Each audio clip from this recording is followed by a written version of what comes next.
Friends, welcome back to my channel Soumini Puja blog. আশা করি আপনারা সবাই ভালো আছেন, সুস্থ আছেন। আমি অনেক ভালো আছি, সুস্থ আছি। আজকে একটা অন্যরকম ভিডিও নিয়ে চলে আসলাম। আজকে নিয়ে আসলাম আমার শাশুড়ি মায়ের হাতের রান্না মোরলা মাছের ঝাল। আমি কীভাবে মোরলা মাছের ঝাল রান্না করলাম সেটাই আজকে আপনার সাথে শেয়ার করবো। চলো বন্ধুরা, তাহলে দেখে নিই কীভাবে রান্না করেছি। আর এই রান্নাটা কিন্তু আমার শাশুড়ি মায়ের হাতের রান্না। যদি আমার রেসিপিটা ভালো লেগে থাকে তবে প্লিজ লাইক, কমেন্ট, শেয়ার এবং সাবস্ক্রাইব করতে কিন্তু একদম ভুলবে না। চলো বন্ধুরা, তাহলে দেখে নিই আমি কীভাবে রান্না করেছি।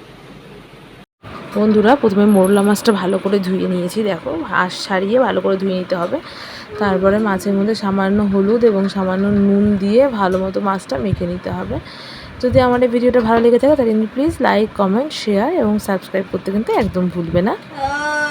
মাছের এর জন্য রাখবে পেঁয়াজ কুচি, টমেটো কুচি, লঙ্কা কুচি আর সামান্য সর্ষে। কড়াতে তেল দিয়ে ভালো করে মাছটা ভেজে নিতে হবে। ভেজে একটা পাত্রে তুলে নিলাম। তারপর কড়ার মধ্যে আবার সামান্য তেল দিয়ে দিলাম কালো জিরে ফোড়ন।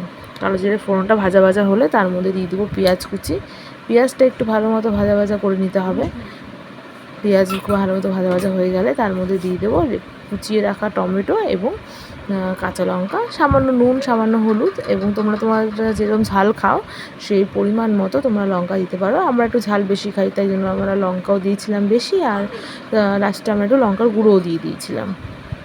দেখতেই পাচ্ছ বন্ধুরা, ভালো মতো টমেটো, লঙ্কা এবং পেঁয়াজটা ভাজা ভাজা হয়ে গেলে তারপর দিয়ে দেবো সামান্য জল দিয়ে তোমরা যদি চাও গোটা সর্ষে বেটেও করতে পারো। আমি সর্ষের গুঁড়ো নিয়ে এসেছিলাম দোকান থেকে কিনে, সেইটা 5 মিনিট ভিজিয়ে রেখেছিলাম জলে।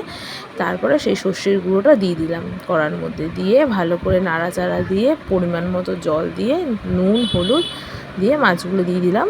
আমরা একটু ঝাল বেশি খাই বন্ধুরা, তাই সামান্য লঙ্কার গুঁড়ো অ্যাড করে দিয়েছিলাম। দিয়ে ভালো করে নাড়াচাড়া করে ভালো করে ফুটে গেলেই রেডি মোরলা মাছের ঝাল। দেখো বন্ধুরা, মাছও সেদ্ধ হয়ে গেছে এবং আমার রেডি মোরলা মাছের ঝাল। এটা কিন্তু আমার শাশুড়ি মায়ের হাতের।